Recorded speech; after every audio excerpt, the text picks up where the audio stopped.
Está no ar o podcast que vai tocar as suas ideias.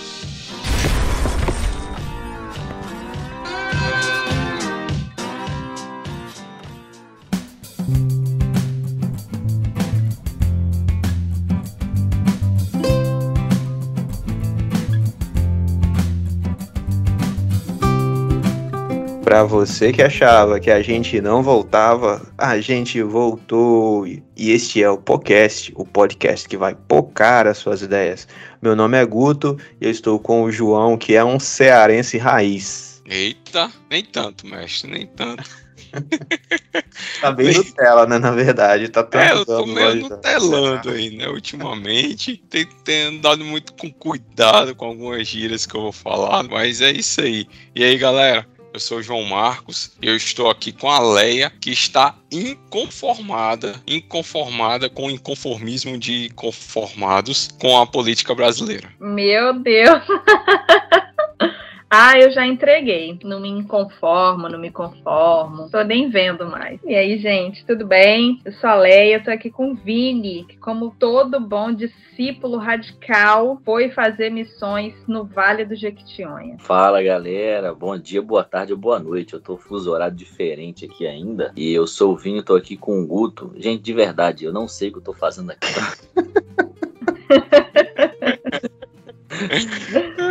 Tô meio perdido. Você podia, Leia, ter falado, o Vinícius gosta de esportes radicais, né? Ter falado do negócio do crossfit, do rapel, mas foi bem. O Vinícius tá um missionário radical. Desculpa. Rapaz, lance de rapel aí, nós fizemos uma ação social na igreja semana passada, e aí teve um irmão lá que montou um aparelho, um equipamento de rapel lá, pra gente descer com as crianças da laje da igreja. Ele virou bem assim e falou: o pastor sempre tem que ser o primeiro pra dar exemplo. Se lascou. Literalmente, 100%, tive que descer no bagulho lá. Meu irmão, pensa no medo, filho, mas a gente tem que ir, né? Depois tinha que jogar as crianças lá de cima. Ô Vini, rapaz, uma dessa o irmão ia levar uma patadinha de boa, assim, bem de leve, né? O rapaz, não foi eu que inventei, então vá você. Rapaz, aí não. Isso, macho. Eu tive que deixar lá, porque já tinha um bocado de gente olhando, entendeu? Gente com o telefone na mão. Fiquei pensando, se eu não vou ser o amarelo, aí vão zoar o pastor o resto da vida. Então é melhor eu descer nesse troço aí.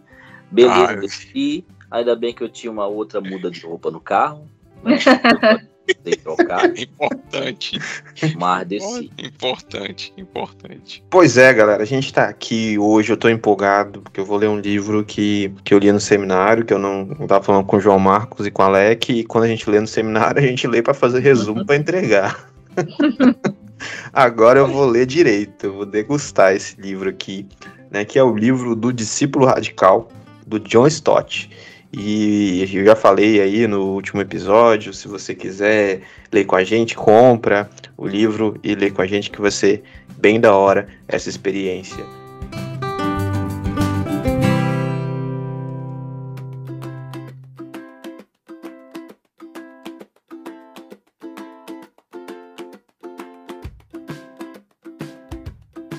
E aí, galera?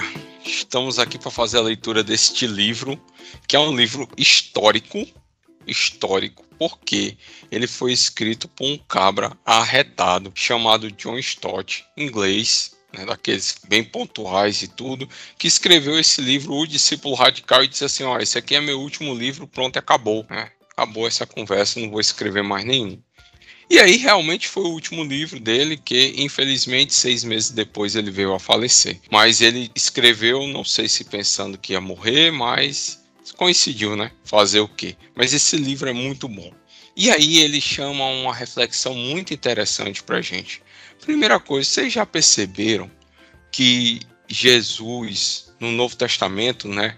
Os seguidores de Jesus, aqueles 12 apóstolos, eram chamados de discípulos. E hoje a gente não chama ninguém de discípulo, apenas com o termo cristão. E você já parou para perceber, não sei, eu estou levando em consideração, pensando aqui com meus botões, que você é um leitor da Bíblia. Já deve ter percebido que só existem 3 referências a esse nome cristão no Novo Testamento. São elas Atos 11 e Atos 26. São 2 referências que usam o termo cristão como uma forma de piada. Ah, tá ali o Cristozinho. Ah, tá vendo aquele macho ali? Ele é um Cristo, pequeno Cristo. O outro é o rei Agripa dizendo assim, quase que você me faz ser um cristão. E em 1 Pedro 4 é que trata realmente o texto que dá aquela chamada de cristãos. 1 Pedro 4 fala que se sofrer como cristão, não se envergonhe.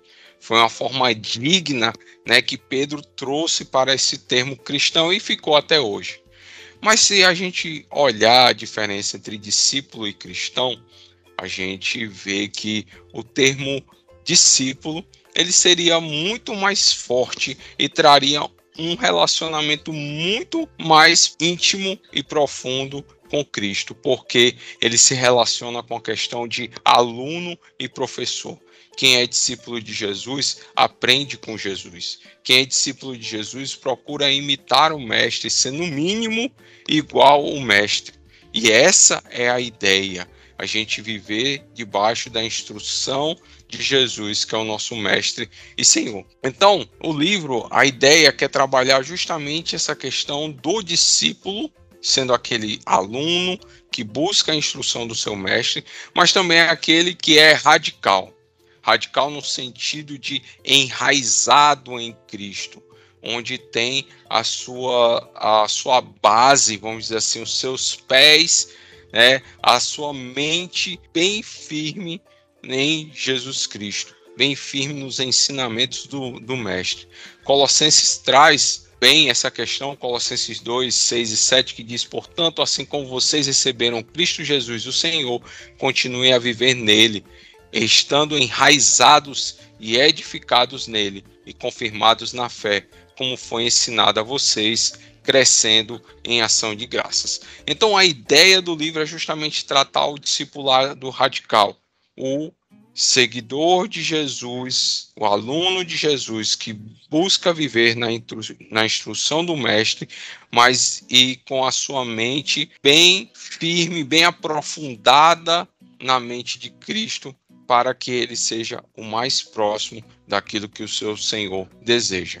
Então, a gente evita o termo radical, mas por conta da questão de terrorismo, né, daqueles... esse aí é um xiita radical, então isso é um crente radical, no sentido pejorativo da palavra, mas aqui no livro nós vamos tratar no sentido bíblico da palavra, que é enraizados no Senhor Jesus. Então o discipulado radical é o viver debaixo da instrução do Mestre Jesus e com a mente bem firme, convicta daquilo que o Senhor nos ensina. Muito bem, depois desse belíssimo prefácio desse livro, que ele vai trabalhar 8 características do discípulo de Jesus Cristo ao longo desse livro, a gente vai, nesse capítulo, neste episódio, trabalhar o capítulo 1, que é inconformismo, né? A gente vai trocar uma ideia aqui sobre isso. E aí, para a gente começar essa reflexão conjunta aqui, eu queria que alguém já falasse aí para mim dessa dupla responsabilidade da igreja diante do mundo. Essa parte aqui que ele fala sobre perseverar na santidade fugindo do mundo, nem sacrificá-la, nos conformando a ele. Isso aí. Igual eu te falei, às vezes eu me sinto um pouco burra, porque vocês já leram, né? É a primeira vez que eu tô lendo como uma simples pessoa. E eu achei assim, eu gostei disso que ele falou. Eu acho que pra mim fez sentido, porque às vezes o que eu tenho medo é de estar relativizando as coisas, sabe?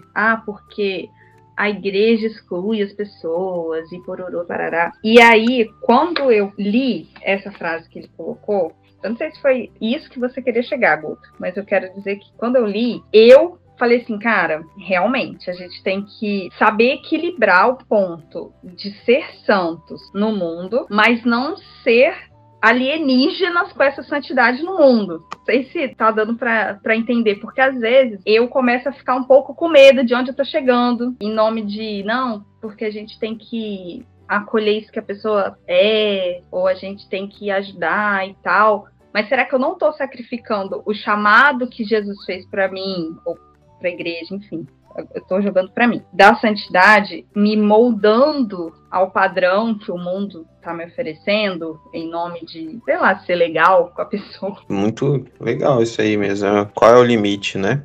De preservar a santidade. Sim. E acolher o outro em sua humanidade, né? Em sua perdição. Porque às vezes parece que a gente sempre tá muito errado, né? Hoje parece que a gente que tá na igreja tá muito errado. E às vezes eu me sinto mal, pensando assim, meu Deus, mas será que tudo que eu vivi, tudo que eu sei, eu tô muito errada? Ou eu tô me amoldando? Eu acho que a gente vai chegar para falar mais detalhado nisso quando a gente vai falar de relativismo, né? Sim. Mas eu acho que é um ponto interessante pra gente já começar a trabalhar, né? Então, eu lembro que eu fiz esses capítulos como série na igreja. Na quinta-feira eu sempre abria para perguntas, né?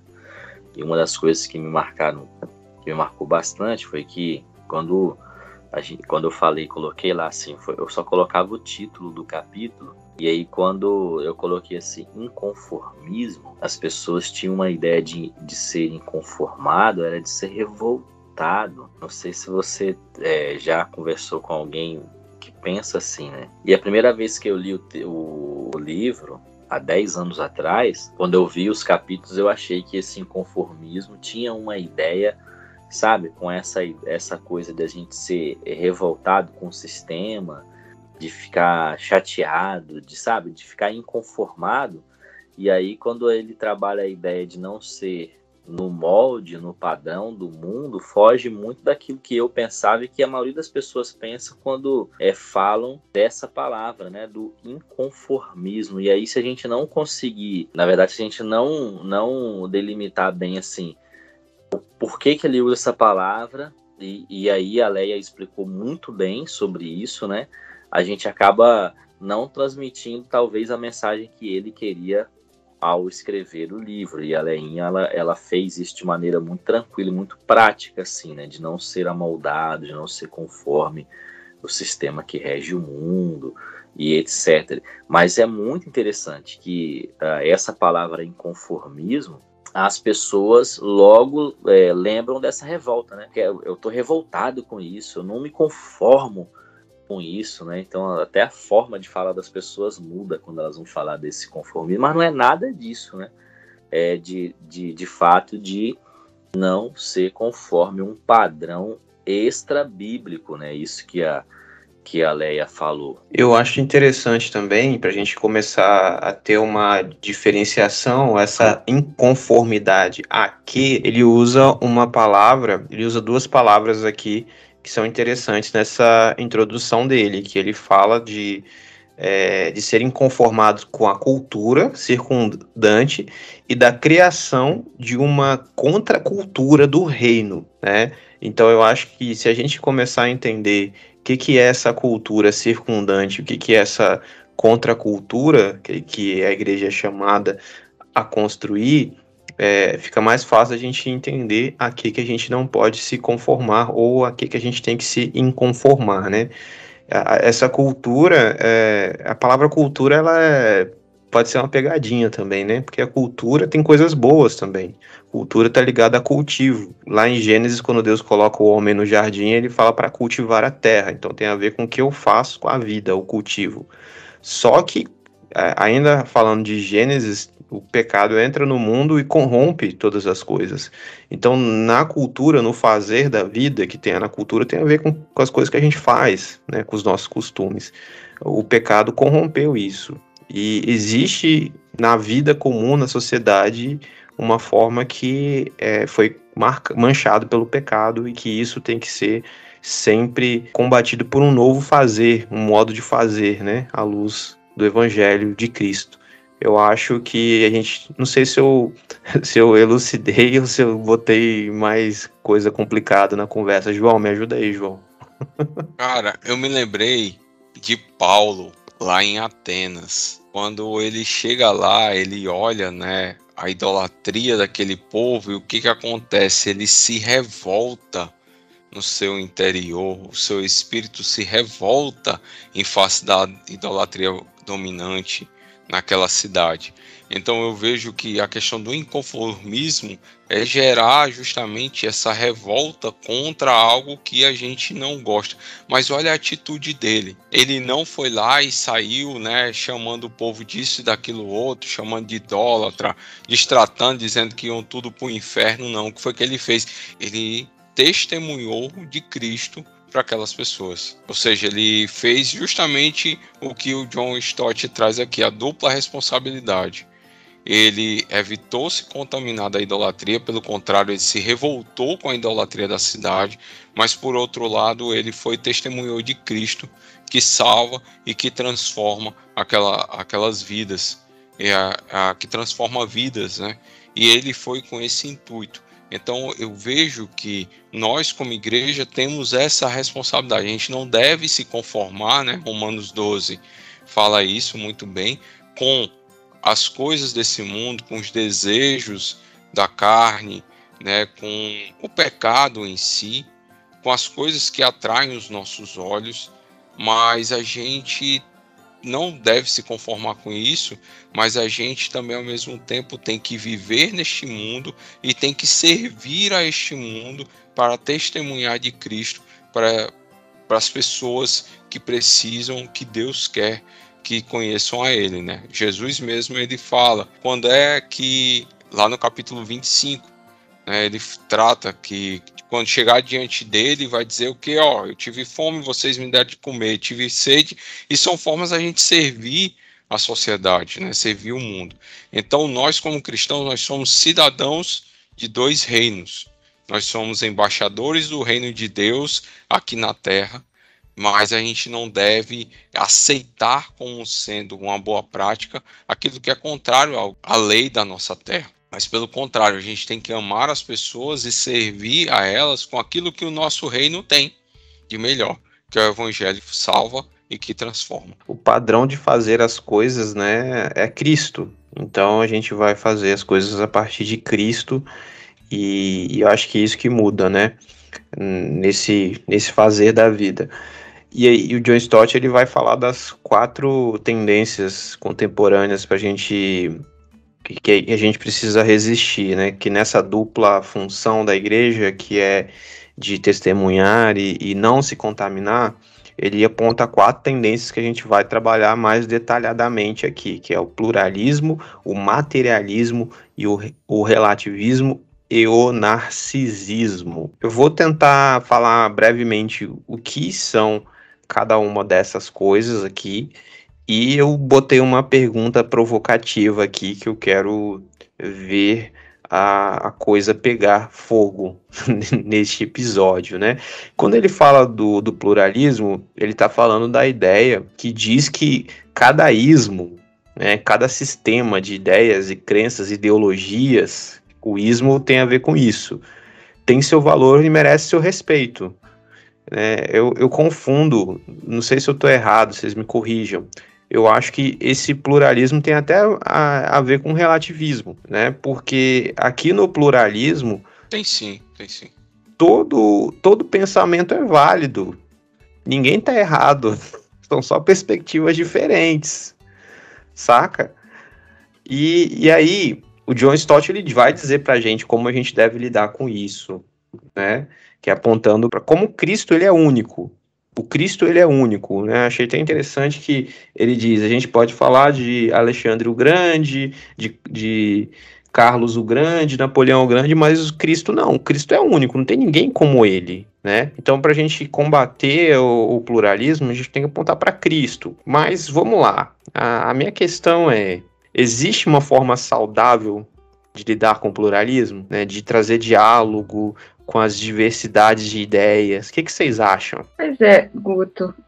Essa era a questão que eu tinha te falado sobre. Eu tinha ficado com dúvida de entender isso, que combater o pluralismo com a ideia de que Cristo é único. Então, pelo que eu entendi que você falou, é tipo assim. Em linhas, assim, bem resumidamente, o que eu entendi é que, assim, o padrão é Jesus Cristo, né? Ele é único, tudo é ele, tudo vem dele, tudo é sobre ele. Aí eu acho que às vezes, não que é certo, mas eu acho que às vezes a gente começa, como que eu vou dizer isso aqui sem parecer que eu tô apostatando da minha fé, não tô. Parece assim que quando a gente fala assim, olha, o que a palavra de Deus fala, o que Jesus fala, é pronto e acabou, é ponto final. Aí esse pluralismo, quando a gente combate assim, eu acho que ele gera muito mais resistência de quem milita pelo pluralismo, de quem está inserido nesse movimento, mas, em contrapartida, é a única forma da gente ir contra. Aí é por isso que às vezes eu fico pensando, meu Deus, será que eu estou errada? Será que eu estou relativizada? Será que eu... Meu Deus, me ajuda. Porque eu não sei, gente, me ouça com carinho, eu não sei se eu tenho coragem de chegar para uma pessoa e falar isso, mesmo sabendo que eu tenho fé nisso, que eu sei que Jesus Cristo é único e ponto final. Essa é a minha questão sobre esse ponto. Cara, já que... Vai, João, fala aí.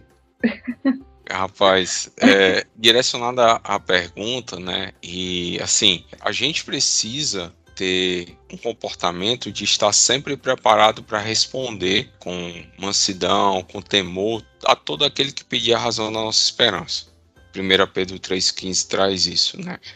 E para isso a gente precisa ter bastante sabedoria. Primeira coisa, a gente precisa aplicar o que Tiago traz, né? Que seja pronto para ouvir. Porque quando a gente para ouvir o pensamento do outro, dentro do seu ismo, a gente vai encontrar, nem sempre, mas na grande maioria das vezes, a gente vai encontrar pontos que tem conexão com a nossa fé. Certo? Principalmente hoje que o pessoal está muito amoroso, vamos dizer assim, está muito sedento por amor, né? Então eles chegarem falando sobre o amor. Quem é amor? É próprio Deus. Então a gente trazer dentro dessa temática, dentro da temática de conexão, trazer para dentro da nossa fé, a gente consegue, né, apresentar de forma saudável o evangelho que salva e que transforma, que é Jesus. Mas o problema, às vezes, está sendo que a gente não sabe levar de forma saudável, argumentando, a gente vai muito nessa linha, é assim, pronto e acabou, né? É pronto e acabou, você está errado, vai para o inferno, pronto e acabou. Ou então, a outra pessoa que está ouvindo, ela não aceita essa fala quando a gente inclui a pessoa de Cristo na conversa, e ela também não consegue manter um diálogo saudável quando a gente coloca a pessoa de Cristo. Então acho que o problema, a gente tem o excesso dos dois lados, mas eu creio que é possível, a partir do momento que nós como cristãos a gente para ouvir mais a ideia do outro, e dentro da ideia do outro a gente começa a introduzir o evangelho de Cristo, para que o outro entenda que, na verdade, aquilo que ele está falando tem a ver. Por exemplo, né, a gente falar de paz. Um dos ícones de paz é Mahatma Gandhi. Ele é indiano. Ele influenciou, né, o Martin Luther King na sua luta de paz. Mas qual é o ponto de conexão dos dois? A pessoa de Jesus Cristo. Tanto Gandhi quanto Martin Luther King usaram o comportamento pacífico de Jesus como modelo. Então, aí entra essa conexão que a gente pode usar num diálogo saudável dentro dos ismos que podem surgir. Muito bom. Legal a gente ter essa conversa, que eu acho que agora eu estou começando a entender o que eu li. Eu também. Porque eu entendi o que o Stott quer dizer quando ele fala que você tem que apontar para Cristo, que ele é único. Né? A gente não pode deixar de apontar para Cristo, porque senão a gente vira não sei se eu vou censurar depois, mas eu vou falar, um Henrique Vieira, que nada tá errado, velho.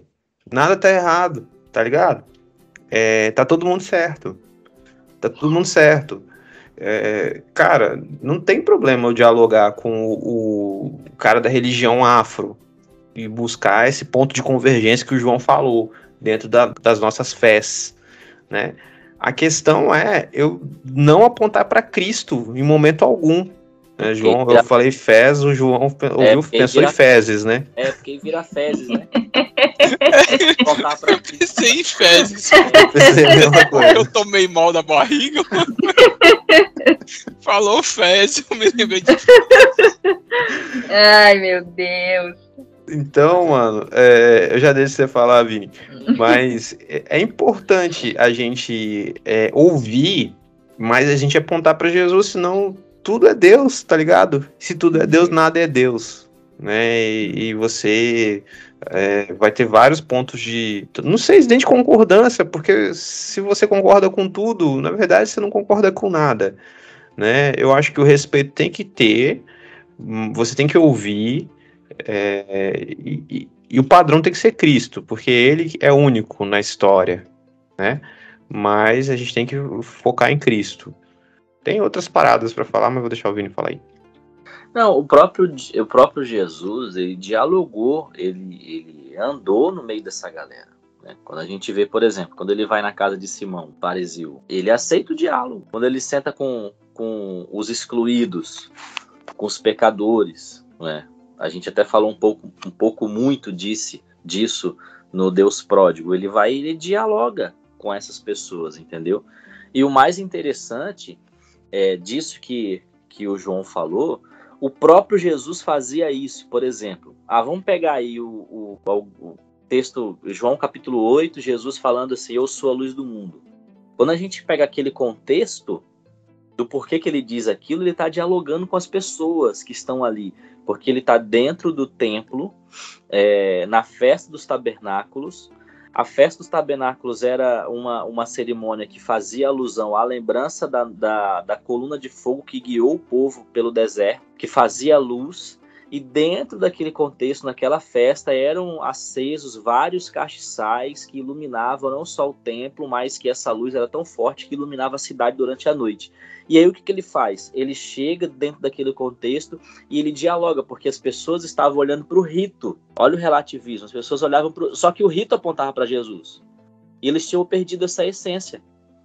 E aí Jesus, ele usa isso para dizer, olha, eu sou a luz do mundo. Massa demais. Eu lembrei de outro, Vini, também. Manda aí. Eu acho que é João 4, onde tem aquele poço que ficavam os enfermos e a água balançava e quem pulasse primeiro era curado. É João 4 ou 5? Acho que é 5. E Jesus, ele chega para trocar ideia com os caras no meio desse... Betesda. Betesda. Aí no meio do secretismo religioso brabo, Jesus não chega estalando chicote nas costas de ninguém, falando, sai daqui, vocês estão tudo errado, vocês vão pro inferno. Jesus chega pros caras e aí, o que você quer? O que você tá fazendo aí? Tá ligado? E o texto fala que Jesus sabia que o cara tava doente há 38 anos, né? Então, eu acho interessante essa abordagem aí de se ouvir, dialogar e ressignificar para Cristo, apontar para Cristo. Achei massa. E o próprio Paulo fez isso no Areópago, né? Sim. Vejo que em tudo sois religiosos. Levou em consideração o contexto, as fés presentes ali. Que apontou para Cristo. Oi? Atos 17, né? Isso aí. Esse texto que você lembrou, ele é fandárdico, porque quando ele vê lá o monumento ao Deus desconhecido, aquilo não era um monumento para Jesus, não era um monumento para Yahvé, mas só que Paulo se faz valer daquilo para poder abordar algo que apontasse para Jesus, porque na verdade aquele povo ali, ele tinha tanto medo de ser punido por algum Deus, que ele faz lá os seus cultos, e aí eles fazem um monumento ao Deus desconhecido, porque a ideia deles era, se tiver algum Deus que a gente não conhece, a gente presta culto aqui pra gente não morrer, para não faltar. Agradar todo mundo, né, pô? Exatamente, né? Olha o pluralismo aí. E aí, o Paulo pega, ele dentro desse contexto, ele começa a apontar para Jesus naquilo que ele está falando. Então, assim, muitas pessoas têm sido radicais em querer não dialogar, e muitas outras têm sido radicais em querer dialogar ao extremo, né? Você citou o caso do Henrique Vieira, eu vou falar várias vezes o nome dele para ficar difícil para você editar e não censurar. Henrique Vieira. Você sabe que eu posso cortar simplesmente tudo que você falou e acabou, né? Mas ficou mais fácil. Henrique Vieira agora, por exemplo, entendeu? Fala o nome no meio da frase, que fica mais difícil. As pessoas fazem o radicalismo, Henrique Vieira, que eles sentam à mesa dessas pessoas, igual o Henrique Vieira, e aí eles bebem igual o Henrique Vieira, né, daquilo, e fica um preço muito caro que o Henrique Vieira paga, e não só essas pessoas, entendeu? Fica um preço absurdamente caro. Por quê?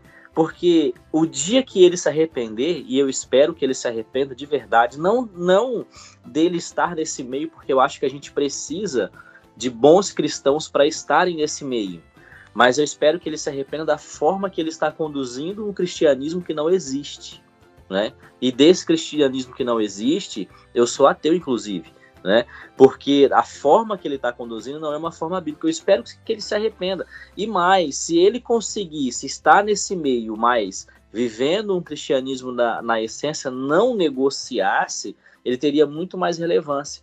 Só que as pessoas têm medo, parece, né? Tem medo de falar o que Jesus ensinou, né? Com medo de ser excluídas ou de serem taxadas como preconceituosas, mas na verdade, se a gente for viver na essência, a essência do que Jesus ensinou, não tem como as pessoas acusarem a gente de homofobia, de machismo, de tantas outras coisas, porque Jesus ensinou pra gente a não ser isso. Só que as pessoas têm deixado tão de lado essa essência da doutrina de Jesus que elas preferem negociar esses padrões, né, do que não falar as coisas apontando para Cristo ou para o amor de Cristo. Henrique Vieira. Miserável. O medo do cancelamento é real, né? O medo do cancelamento, ainda mais para quem é modinha, famosinho, né? Muito bom tudo que vocês estão falando aí, tá tirando um peso aí das minhas costas.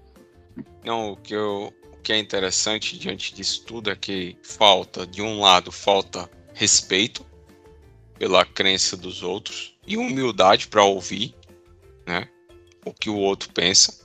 E do outro lado a gente vê justamente um relativismo, né, intelectual, de fé, religioso, de crença, porque a pessoa não tem convicção daquilo que ela crê. A verdade é essa.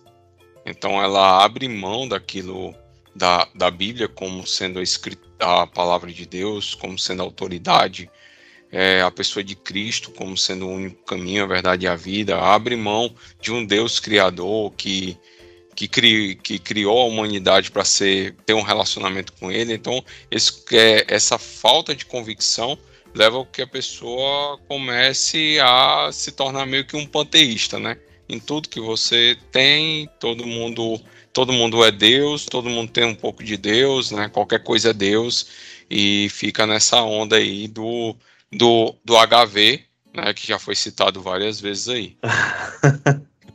Cara, muito bom. A próxima tendência aqui que o Stott traz pra gente, eu confesso que não tô com muita vontade de falar dela não, que eu acho que é muito mais batida, né? Que é o materialismo. E vocês acham que ele é um risco para a igreja hoje? Né? A gente sabe que é. Né? E onde que vocês veem esse risco aparecendo mais? Mas eu acho que vale a pena a gente falar que o cristianismo é uma religião materialista. Vocês estão ouvindo Sofia gritar aí, né, no fundo, mas beleza. O cristianismo é essa religião materialista, porque como o Keller fala pra gente lá no Deus Pródigo, Jesus ressuscita no corpo, né? E ainda a quantidade de mandamento que você tem na Bíblia, a galera que está com fome, né? Os desvalidos. Então a Bíblia, o cristianismo é uma religião materialista, mas não nesse sentido da preocupação com as coisas materiais, de abafar nossa vida espiritual. Não no sentido de que a nossa existência consiste em bens, em adquirir bens, né? Mas eu queria que vocês falassem sobre isso aí. Vocês acham que o materialismo é um risco para a igreja hoje? Cara, se entrar na questão, eu acho que isso aí também vai entrar na questão do relativismo, que a gente vai citar, né? Porque o que acontece? Hoje a gente está muito batido a questão da teologia da prosperidade, mas hoje a gente tem algo muito similar e está muito intelectualizado, que é a teologia do coaching, né, que você entra muito na questão do narcisismo também, que é um dos tópicos aqui, onde você é o centro da vontade de Deus, né, você é centro do universo de Deus, Deus fez tudo para você, então você entra até naquelas músicas do worship, né, a gente deixou de ir pro nós para ir pro eu, mas o objetivo dessa questão narcisista toda é ir para a questão do material, do ganho material.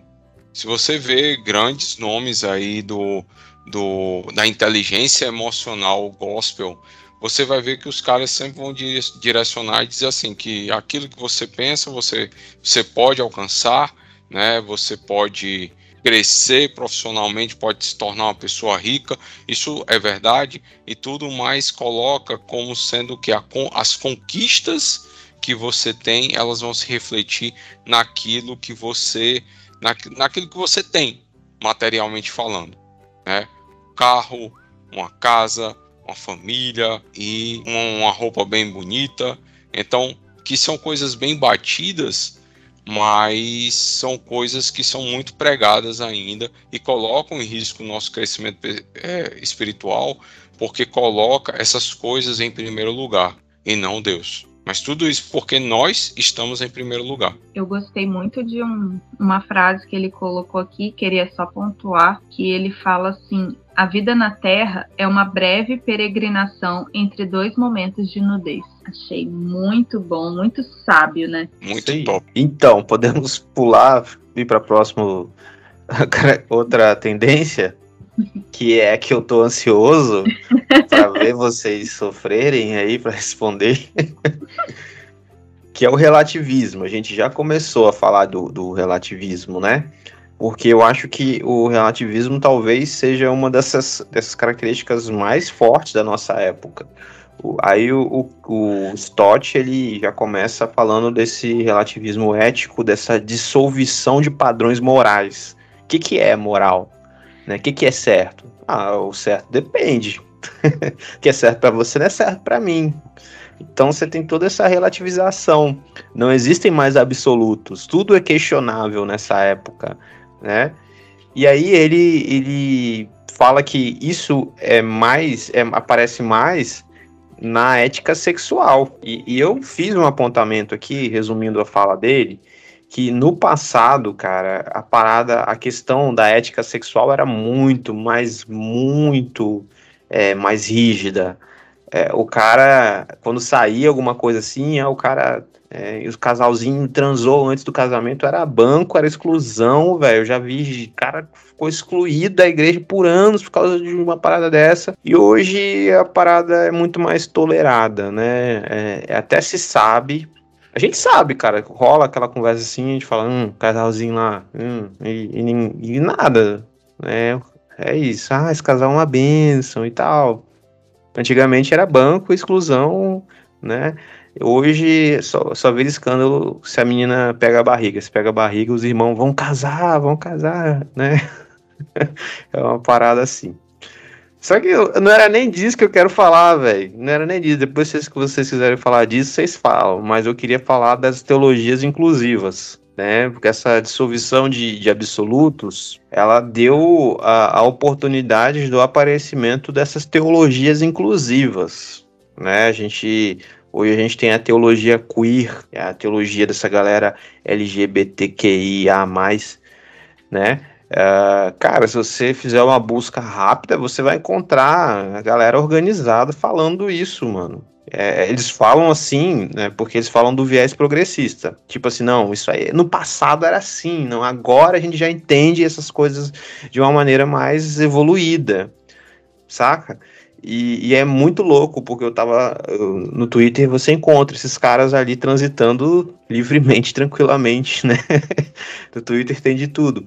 Aí, e também um podcast que eu tava ouvindo, que segue essa linha inclusiva, eu escuto de tudo, tá, galera? Eu estudo, mas eu retenho o que é bom, tá? Não se assuste comigo. E aí, o cara falando que ele era LGBT mesmo, e que ele não estava nem aí para uma ortodoxia que não considerava ele, né? Então, eles pegam a ortodoxia que é contra a prática deles, eles simplesmente descartam ela, jogam ela fora. Não, eu não quero, eu vou pra igreja, eu acho a igreja um local bom, é isso, mas se eu quiser transar com meu namorado... Mano, a minha crise, pô, beleza, o cara é homossexual, beleza, então ele vai buscar a ética cristã, então ele vai se guardar até o casamento homossexual. Não, mano, ele tá transando com então você entende como o bagulho tá tão... jogou fora tudo e refez a partir de si mesmo, uma teologia antropológica. E por que eu tô falando tudo isso, cara? Porque eu quero perguntar para vocês como que lida com esses caras, né? Como que lida com esse relativismo ético? Me empolguei, foi mal. Não, foi da hora. Cara, a gente volta pro começo da trocada de ideia, né? A gente precisa dialogar. Só que hoje as pessoas acham que dialogar é aceitar. Dialogar é permitir que algumas coisas aconteçam, né? Algumas coisas que não são bíblicas aconteçam. E dialogar não é isso.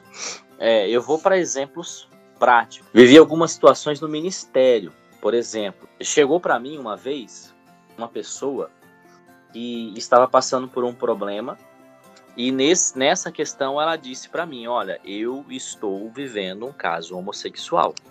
Essa pessoa disse isso para mim. E aí eu comecei a ouvir essa pessoa, conversar. A primeira coisa que essa pessoa fez foi querer devolver os cargos dela na igreja, né? Eu comecei a conversar com essa pessoa, acolher essa demanda, e com o tempo ela pôde perceber que aquele comportamento dela, na verdade, era um comportamento em função de algumas outras coisas que ela estava passando, e que devido a uma carência, uma pessoa acolheu essa carência dela, ela teve esse envolvimento. Logo, ela percebeu que não era aquilo que Deus tinha como plano para a vida dela, e ela voltou atrás, né? Terminou o relacionamento, disse que não era homossexual, que estava enganada, e hoje vive bem, né? Espiritualmente falando, né? Uma pessoa que vive bem, está em comunhão e tudo mais. Se a gente for chegar enfiando o pé na porta, excluindo essa pessoa, a gente perde essa pessoa, a gente perde a oportunidade de mostrar para ela que existe algo diferente para a vida dela. Outra questão que me aconteceu, uma outra pessoa chega para mim e diz assim, pastor, fulano tá fazendo isso, eu não aceito, né? Olha a revolta. Aí eu sentei com essa pessoa e disse assim, você é melhor em quê em relação a essa pessoa? Porque você tá fazendo aquilo e aquilo outro. Aí essa pessoa me olha, e ao me olhar, o olhar dela era mais ou menos assim, como que você sabe? Aí eu expliquei, não, eu não só sei, como a mesma misericórdia que eu procuro ter dela, eu procuro ter de você, e você não está tendo, né? E aí, a gente precisa tomar alguns cuidados, né? Com muito carinho, mostrar para as pessoas que elas podem viver à luz da palavra de Deus, rejeitar muitas coisas, entendeu? E que também a gente não precisa, em alguns casos, chegar enfiando o pé na porta, né? A gente pode encontrar um outro meio de tratar algumas coisas, né? Lógico que algumas coisas dá vontade de chegar enfiando o pé na porta, né? Só que quando a gente, por exemplo, tá com uma unha encravada, a gente vai no médico, o médico não fala que vai amputar o pé para poder tratar a unha e depois colocar o pé de volta. Dá muito mais trabalho, o risco desse pé não ficar no lugar depois é muito grande, né? Ele vai tratar a unha com o pé ali no corpo, né? E a gente não, a gente quer excluir as pessoas da igreja, quer tirar da comunhão para tratar essas pessoas e trazer de volta para a comunhão. Não sei se eu consegui explicar bem onde eu queria chegar, mas a gente precisa ter um certo equilíbrio, né? Porque tem coisa que a gente quer chegar e quer tirar e quer, né, apartai-vos de mim, maldito. Uhum. Só que quando na verdade essa pessoa precisa que a gente se aproxime dela, que a gente tome café com ela, que a gente converse com ela, que a gente invista tempo com ela, né? E foi isso que Jesus fez, inclusive, com os discípulos, né? Porque na verdade nenhum deles ali merecia estar com Jesus, né? Pelo contrário, só tinha gente ruim, né? Mas aí Jesus senta com eles, investe tempo, ensina. Vem, meus filhinhos, vem cá, você tem que ser como criança. Não é por aí. né? Então a gente perde um pouco dessa essência. Eu não sei se eu consegui explicar bem onde eu queria chegar, mas a ideia é mais ou menos essa. Você fala algo que o Stott fala na página 18, né? Certamente não devemos ser totalmente inflexíveis em nossas decisões éticas, mas devemos procurar com sensibilidade aplicar os princípios bíblicos em cada situação. Eu acho que às vezes o que acontece, não sei se acontece com vocês, às vezes acontece comigo, de achar assim, que quando se abre esse diálogo, quando a gente senta para tomar esse café, para conversar, né? Quando a gente dá essa abertura, eu não sei se é assim, da minha cabeça, mas parece assim que eu tô apoiando, tô aprovando, eu tô sentando na mesa, então eu tô, tá de boa, isso aí, a forma como você vive, a forma como você é. Eu não sei se isso acontece com vocês, ou se já aconteceu, e se vocês já conseguiram ter uma nova visão sobre isso. Leinha, olha só, eu tenho trabalhado com uma pessoa que é o seguinte, o que acontece? E aqui não é caso de terapia e tal, eu tô trabalhando mesmo assim na questão do tete-a-tete, do discipulado, né? E aí não tem problema, a pessoa também não pediu segredo, então dá pra contar assim um pouco e as pessoas também não vão saber quem é. A pessoa descobriu, o filho se assumiu homossexual, né? E foi criado na igreja, tal, né? Quando eu falei uma palavra, a pessoa ela quase me bateu. Eu falei assim, neste caso, trabalhando muitas outras coisas, eu falei assim, a questão da aceitação. E eu quase apanhei. Pastor, como que você é pastor e me fala de aceitação de um troço desse? Aí eu tive que explicar, porque assim, na cabeça dela, aceitação é assinar embaixo o que o outro está fazendo, concordar com tudo e pronto. Só que quando a gente vai para o viés da psicologia, aceitação não é isso. Aceitação é aprender a lidar. Então, assim, tem muita coisa que eu aceito, porque eu aprendo a lidar, mas não quer dizer que eu concordo. Mas eu preciso aprender a lidar. E a gente volta para a questão lá do Henrique Vieira, de saber lidar com as diferenças, que talvez eu tenha se perdido nisso aí, né?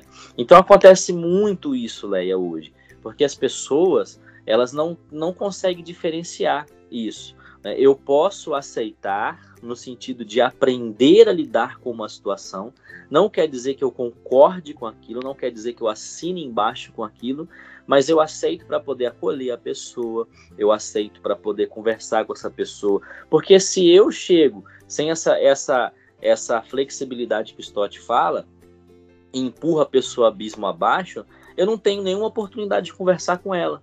E de mostrar para ela que existem outros caminhos, ou melhor, que existe outro caminho para ela seguir, muito melhor do que esse que ela está seguindo, que é o caminho à luz da palavra de Deus, entende? Mas isso, assim, na igreja acontece muito, muito, muito mesmo. Na verdade, desde os primórdios, eu não sei se as pessoas vão me entender bem, mas na verdade é o seguinte, desde os primórdios existe preconceito com o pecador. A verdade é essa. Sabe aquela ideia do leproso que tinha que ir para fora? A gente trabalhou isso no podcast com o Rafa. Cara, o pecador é um leproso dentro da igreja, mano. Ninguém quer sentar perto. Ninguém quer postar uma foto com um cara que é pecador, cara que caiu no adultério. Ninguém quer postar uma foto com esse cara e ninguém quer caminhar com esse cara, porque ele é leproso, mano. Então, a gente entra nessa questão aí mais uma vez. Cara, eu queria abranger um pouquinho mais sobre essa questão do relativismo ético. Não sei se se vocês querem aprofundar mais essa questão aí da teologia inclusiva, mas se me permitem, eu queria abranger um pouquinho mais, porque o relativismo ele dá um enfoque na questão sexual, né, que, como você mesmo mencionou, já foi muito rígido no passado e agora já tem uma certa tolerância. O Vini falou sobre a questão da aceitação, que é você saber lidar, né, sobre a situação do outro. Cara, mas o relativismo ético, ele tá indo para outras, assim, ele tá muito abrangente, né, uma situação simples, por exemplo, eu sou fiscal de um contrato, estou dando um exemplo, certo, pessoal? Sou fiscal de um contrato para minha empresa, e aí vai trocar a empresa e a empresa vai substituir ela. Quem está como administrador é o Vinícius, que vai ser o preposto do contrato, e ele é meu amigo. Legalmente falando, ou então o código de conduta da empresa, eu não deveria atuar como fiscal do contrato, ou essa empresa nem deveria assinar o contrato. Então, mas não, que é isso, o cara é meu amigo, né? Vai ser bom porque isso aí vai facilitar no nosso relacionamento de trabalho, né? Mas existe um código de conduta, entendeu? E nós temos um código de conduta de vida que é a Bíblia. E a Bíblia estabelece muitas questões e a gente é muito relativo. A gente aceita fofoca dentro da igreja, por exemplo, como sendo um pedido de oração, né? E aí a pessoa vem e conta a vida todinha, mas ninguém vai discipular essa irmã, esse irmão que conta, que espalha a conversa da vida dos outros dentro da igreja. A gente aceita isso. A gente aceita a corrupção. A gente não quer saber a procedência do dízimo, mesmo sabendo que aquele irmão está envolvido em caso de corrupção. Eu me abstenho de saber para poder receber aquele valor. Mas, querendo ou não, a gente sabe que a procedência não é legal. Estou dando aí alguns exemplos. A gente aceita passar pano para alguns tipos de político, porque eles vão nos dar uma posição de honra e destaque no governo deles, mas mesmo que ele tenha uma conduta moral completamente contrária àquilo que a palavra de Deus diz. Então, o relativismo ético entrou dentro da nossa vida cristã, assim, para detonar a nossa moral, né, e levantar muitos questionamentos que a gente está olhando para a Bíblia e ajustando a Bíblia para as nossas realidades, em vez de ser o contrário. João, relativismo moral, o cara olha pro Bolsonaro e passa pano para tudo que ele fala e faz, e olha para Jesus e concorda com Jesus. Mano. Não tem como. Então, né? Não só o Bolsonaro, mas também Lula, né? Porque hoje a gente está com esse dualismo aí, né? Bolsonaro e Lula. Todos dois, o povo olha, passa pano, né? Tanto de um lado quanto do outro, e olha para Jesus e quer concordar. Não tem como, cara. Não tem como. São duas figuras corruptas que a gente, como cristão, não deveria passar pano de jeito nenhum. Mas entenderam essa questão do relativismo ético e moral? Ele está muito... eu queria abranger um pouquinho mais, porque na nossa vida como cristão, a gente está aceitando muita coisa, justamente para a gente não querer ofender o outro, para a gente manter a paz, né? O que for possível, tenha paz com todos, Paulo orienta, né? E a gente acha que é isso. Não. A gente precisa manter a convicção daquilo que nós cremos. A gente precisa defender a Bíblia como a palavra da verdade, que liberta, que é útil para ensinar, para corrigir, para instruir em justiça. Então, isso a gente tem que se manter firme. Tem que se manter firme como discípulo radical para aplicar os mandamentos bíblicos em nossa vida. Jesus mesmo falou, né? Aquele que tem os meus mandamentos e os guarda, esse é o que me ama. Muito bom. Posso passar para o narcisismo? Vai. Agora a gente vai para o quarto e última tendência contemporânea que o Stott diz que temos que resistir. Ele traz o narcisismo, que ele define como o amor excessivo, uma admiração desmedida de si mesmo, né? É o mito do Narciso, aquele jovem mancebo que olha pro espelho e se apaixona por si mesmo, né? Então, ele cita outro caso lá que focava na necessidade de autorrealização. Beleza. O João cita até o worship, né? Você já falou do worship aqui, desse worship narcisista, que é eu, o meu, enfim, uma parada bem narcisista mesmo, as paradas do louvor. Só que minha pergunta não é nem essa, né? Perguntar se os crentes são narcisistas, mas é uma pergunta que eu acho que é muito mais provocativa, que eu jogo, o Vinícius está aí também, da psicologia, vocês estão aí com o conhecimento e opinião de vocês, como praticar o autocuidado sem ser narcisista? Ou é possível praticar o autocuidado sem ser narcisista? Por que eu estou dizendo isso? Porque o John Stott simplesmente joga na nossa cara um negócio bem assim, ó. Ele já começa assim: há cristãos recomendando que devemos não somente amar a Deus e ao próximo, mas também a nós mesmos. ele vai falando que não existe um terceiro grande mandamento, só existem 2 grandes mandamentos. Aí ele, em segundo lugar, o amor próprio é um dos sinais dos tempos, de 2 Timóteo 3:2, né, que fala lá que nos últimos tempos aparecerão homens amantes de si mesmos. Então, cara, eu queria que vocês respondessem aí, depois desse rojão que o John Stott solta aqui, como é que faz para ter autocuidado sem ser narcisista? Eu só vou tirar meu time de campo aqui para ouvir. Eu acho que nessa hora ele foi bem radical mesmo, né? Tipo, é um dos sinais dos últimos tempos. Mas, lendo pela terceira vez, assim, o parágrafo, né? Dá para entender o que ele quis dizer de...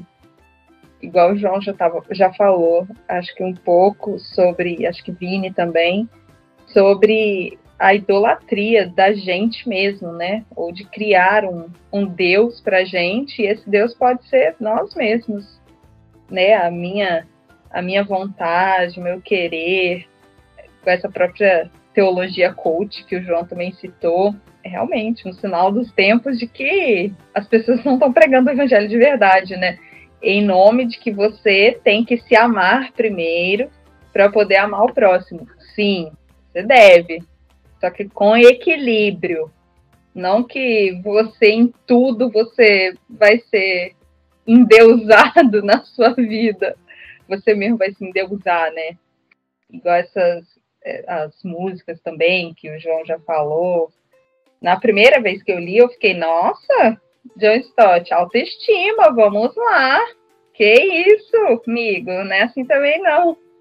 Mas, lendo depois, a gente pode perceber que realmente faz sentido, porque, assim, não existe nada tão bom na criação humana que o ser humano não possa estragar. Na criação de Deus, que o ser humano não possa estragar, né? E até o amor próprio, do seu autocuidado, de você... ter momentos para você se cuidar, de você cuidar de uma boa alimentação, de você cuidar da sua saúde mental, de você fazer um exercício físico, você pode colocar aquilo como Deus da sua vida e viver só para o exercício físico, viver só para uma dieta, porque o seu objetivo é ser o mais, desculpa a palavra, mais gostosão, a mais gostosona, né? Para que todos me queiram, para que todos me amem. Aí já chegou num grande problema, né? Cara, o narcisismo, ele é a base dos outros ismos que a gente viu aqui, né? Pluralismo, relativismo, materialismo, que tudo tá voltado no eu. Mas a questão da autorrealização, do autocuidado, ela tem o seu valor a partir do momento que a gente reconhece que nós somos templos do Espírito Santo e devemos cuidar desse templo. Então a gente precisa cuidar da nossa mente, precisa cuidar da nossa saúde, a gente precisa se planejar, né? Já fazendo uma referência a um episódio nosso aí.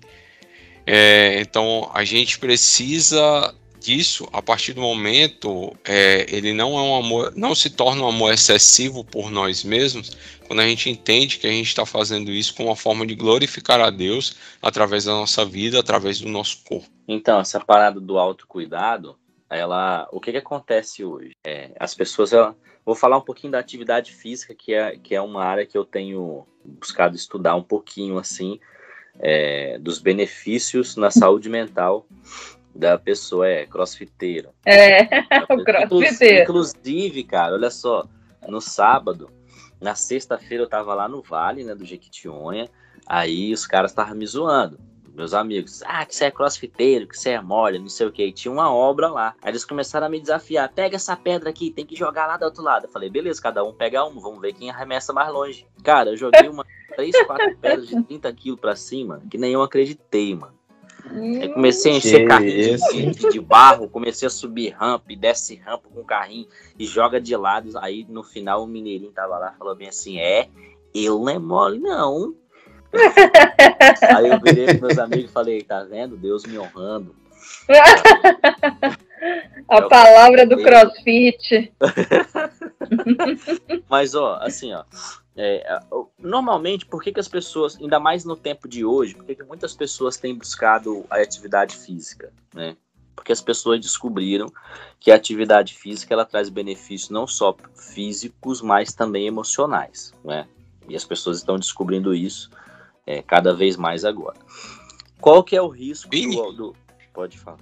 só rapidinho, te cortando, só para dar um exemplo prático bem recente, eu vi o pessoal zoando o Sávio. Não sei se você lembra, vocês são flamenguistas, vocês lembram do Sávio, O jogador anjo doido da Flamengo, Gávea. que era bem maguinho e hoje está Uhum. bem fortão, né? O cara é uma tora, mas ele passou por processo de depressão, né? Então a atividade esportiva para ele ajudou nesse processo. Sim, né? E tantos outros pessoas, o Sávio ainda foi atleta de alto rendimento, mas tantos, por exemplo, eu me considero um atleta amador, né? Pelo tipo de esporte que eu faço. Mas assim, as pessoas descobriram que a prática do exercício físico gera um benefício emocional também. E aí normalmente as pessoas elas procuram o quê? Primeiro, normalmente é assim, ó, perder peso e cuidado emocional. As pessoas que estão com algum problema de ordem emocional, depressão, então, né? Só que quando as pessoas vão começando a ver os resultados físicos, elas começam a se empolgar tanto com aquilo que elas perdem o equilíbrio. Então elas não mais permanecem na atividade física para cuidar de uma forma de autocuidado de maneira geral, tanto do corpo como da mente, né? Da alma, enfim. Elas começam a venerar o corpo. Então isso tem acontecido, eu tenho percebido muito isso. E aí elas entram em outro processo de adoecimento, né? Elas entram por conta de um processo de adoecimento, e aí quando elas vão curando esse adoecimento, elas entram em outro. Por quê? Porque elas começam a se comparar, e elas começam a ver pessoas que estão esteticamente com o corpo melhor, que estão num nível um pouco mais acima do deles, aí começam a se comparar e aí entram de novo em processo de adoecimento. Tudo isso porque essa comparação, ela permeia isso que a gente está falando, que é do narcisismo. Não à toa, por exemplo, as academias de crossfit, o boxe não tem, mas as academias de musculação, você vê sim, elas têm espelhos por toda a parte. Os espelhos são para você acertar o movimento, teoricamente teriam que ser, mas eu já treinei em academia assim, não sei se já perceberam, né? Quantas pessoas param diante do espelho para ficar se olhando, né? Para poder ficar se medindo, se regulando. Então, perder o equilíbrio faz com que as pessoas elas deixem esse processo de autocuidado e se tornem narcisistas, né? Só que quando você fala o autocuidado, tem outras formas de autocuidado que algumas pessoas conheceram na pandemia e outras ainda não conhecem, já conheciam antes também, que é, por exemplo, cuidar de um animal, cuidar de uma plantinha, por exemplo.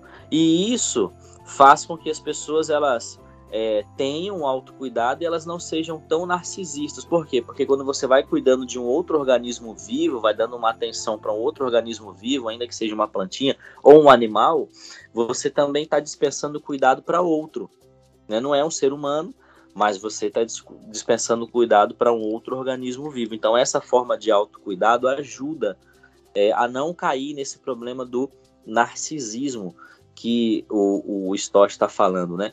Mas a grande questão do narcisismo em si é a seguinte, né? A gente percebe que as decisões que o homem toma, principalmente nas decisões assim, dos exemplos bíblicos que a gente tem, todas as decisões que levaram o homem para longe de Deus foram decisões que o homem primeiro pensou nele. E aí a gente tem várias ideias, por exemplo, Adão e Eva no paraíso, né, no Éden, tiveram essa questão. Davi, por exemplo, quando cai no adultério, ele não pensa nem no reinado dele, né? Ele pensa nele, e vários outros exemplos, né, de pessoas que só pensaram nelas. E quando a gente pensa só na gente, a gente vai ser egoísta, naturalmente, só que a gente acaba sendo também narcisista. O eu vem em primeiro lugar. Muito bom, muito bom. E para a gente fechar aqui, eu vou ler o resumo que o Stott faz no final do capítulo, e depois quem quiser falar alguma coisa para encerrar, fique à vontade, né? O Stott, ele diz o seguinte: diante do desafio do pluralismo, devemos ser uma comunidade de verdade, declarando a singularidade de Jesus Cristo. Diante do desafio do materialismo, devemos ser uma comunidade de simplicidade, considerando que somos peregrinos aqui. Diante do desafio do relativismo, devemos ser uma comunidade de obediência. Diante do desafio do narcisismo, devemos ser uma comunidade de amor. Últimas palavras, galera, para encerrar aí. Quem vai encerrar? Considerações finais. Ou pode ser mais de uma pessoa. Eu volto uma frase antes, Guto, do que você leu e diz assim, ó, em face dessas tendências, somos chamados a um inconformismo radical, não a um conformismo medíocre. Então, que a gente possa estar enraizado na palavra de Cristo, na mensagem do Evangelho de Jesus, e que a gente possa ser inconformado com este mundo, mas que a gente venha a ser o espelho de Cristo nesse mundo, que a gente não venha a aceitar nada que coloque Cristo como sendo algo secundário ou menor em nossas vidas. Amém. Amém. Queria só citar também uma frase que ele colocou aqui, que Jesus é Senhor, ele coloca entre aspas, continua sendo a base da nossa vida. Então, ele também coloca uma pergunta que deve nortear a gente, é quem é o Senhor?